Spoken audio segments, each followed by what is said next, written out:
दाहोद में नकली कार्यालय के बाद जमीन के नकली आदेश सामने आए हैं। मिली जानकारी के मुताबिक भू माफियाओं द्वारा जमीन के एनए के नकली आदेश बनाए गए। जमीन को एनए करके प्लॉटिंग की गई और बिक्री भी हो गई थी। प्रांत अधिकारी और डीडीओ कार्यालय की ओर से पुलिस शिकायत दर्ज की गई है। पुलिस ने शैशव, परीख, जकरिया और हारून नामक 3 व्यक्तियों की गिरफ्तारी की। दाहोद ए डिवीजन और बी डिवीजन पुलिस स्टेशन में 2 अलग अलग शिकायतें दर्ज की गई। दोनों शिकायतों में शैशव परीख मुख्य आरोपी के रूप में सामने आया। पुलिस जांच में और नाम सामने आने की संभावना व्यक्त की गई है। ઘટનાની હકીકત એ પ્રકારની છે કે ટોટલ 2 ગુનાઓ દાખલ થયા છે, એક બી ડિવિઝન પોલીસ સ્ટેશનમાં અને એ ડિવિઝન પોલીસ સ્ટેશનમાં. બંને જે ગુનાઓ છે એની મોડસ ઓપરેન્ડી એક પ્રકારની છે અને બંનેમાં અમુક આરોપી પણ કોમન પ્રકારના છે. તમને હું વિગતવાર વાત કરું તો જે બી ડિવિઝનમાં ગુનો દાખલ થયો છે એમના ફરિયાદી ઇન્ચાર્જ ચીટનીશ્રી બન્યા છે ડીડીઓ સાહેબના હુકમથી.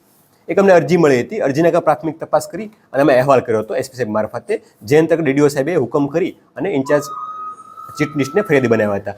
બનાવ હકીકત એ પ્રકારની છે કે એક જમીન આવેલી છે દાહોદમાં, જેના રેવન્યુ સર્વે નંબર છે 303, 305, 306. આ જમીન છે જકરિયા મહેમૂદ ટેલર નામે આવેલી છે. આ જમીનના ખોટા હુકમો થયા એનએના, અને એ ખોટા એનએના હુકમો થયા એ એનએના ખોટા હુકમોને નોંધણી કચેરીમાં સાચા તરીકે રજૂ કરી એમની એન્ટ્રીઓ પડાવી અને ત્યારબાદ એ પ્લોટિંગ કરી અને પ્લોટ વેચવાના ચાલુ કર્યા. અને આ વસ્તુ અમારી તપાસમાં ધ્યાન આવી કે ખોટા હુકમો થયા છે, જે અંતર્ગત અમે રિપોર્ટ કર્યો અને આમાં ગુનો દાખલ થયો છે. આમાં જકરિયા મહેમૂદ ટેલરની અને આમાં એને કરવામાં મદદરૂપ થનાર અને જે મુખ્ય રોલ ભજવો છે એ શૈશવ શ્રીસુંદર પારેખ શૈશવ શિરીષ પરીખની ધરપકડ બંનેની થઈ ગઈ છે અને હાલ અમારી કસ્ટડીમાં છે અને રિમાન્ડ માંગવાની પ્રોસેસ હાલમાં ચાલુમાં છે. આ સિવાય અન્ય ગુનો દાખલ થયો છે એ ડિવિઝન પોલીસ સ્ટેશનમાં, જેમાં ફરિયાદી તરીકે દાહોદના પ્રાંત અધિકારી શ્રી રાજપૂત મેડમ બન્યા છે. જેમાં પણ એક સર્વે નંબર છે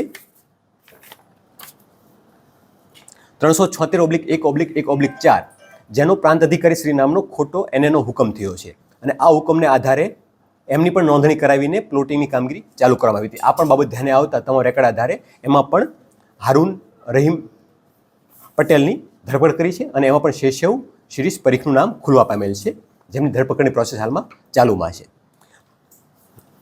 ઓવરઓલ એવું જણાવ્યું છે કે આ લોકો ખોટા એનએના હુકમો કરી સરકારશ્રીની જે પ્રીમિયમ રકમ છે એ રકમ બચાવવા માટે કે પ્રીમિયમ ના ભરવું પડે તો એનો આર્થિક લાભ મેળવવાનો મુખ્ય ઉદ્દેશ એમાં જણાઈ આવે છે. અને આ રીતના ખોટા હુકમો કરી એમની એન્ટ્રીઓ કરાવી અને લોકો સાથે પણ ચીટિંગ થાય છે, કેમ કે જે આ એને થકી જે પ્લોટિંગ થાય છે અને જે એન્ડ યુઝર છે કે જેને આનો લાભ મળવાનો છે એ પણ આ પ્રકારની કોર્ટ પ્રોસિડિંગ કે એફઆઈઆર દ્વારા ફોજદારી પ્રક્રિયા થવાને કારણે એ લોકોને પણ ભવિષ્યમાં તકલીફ પડે કે હાલમાં તકલીફ પડી સંભાવના પૂરેપૂરી છે. તો એ લોકો પણ આ ભવિષ્યમાં ભોગ બનનાર તરીકે થઈ શકે છે. પ્રાથમિક તથ્યમાં એવું પણ જાણવા આવ્યું છે કે આ માત્ર 2 હુકમો નહીં, આ સિવાય અન્ય હુકમો પણ થયા હોઈ શકે છે, જે બાબતે અમારી તપાસ ચાલુમાં છે.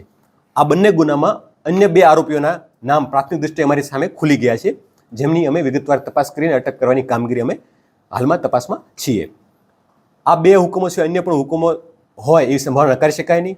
એ માટે હું આપ મીડિયાના માધ્યમથી લોકોને પણ જણાવવા માગું છું કે આપના પણ ધ્યાનમાં આવા કોઈ પ્રકારના બાબતો આવેલી હોય તો અત્રેની કચેરીએ અથવા કલેક્ટરશ્રીની કચેરીએ અથવા ડીડીઓશ્રીની કચેરીએ આ બાબતે જાણ કરે તો એના ઉપર કાયદેસરની તપાસ કરી કાયદેસરની કાર્યવાહી હાથ ધરી શકાય.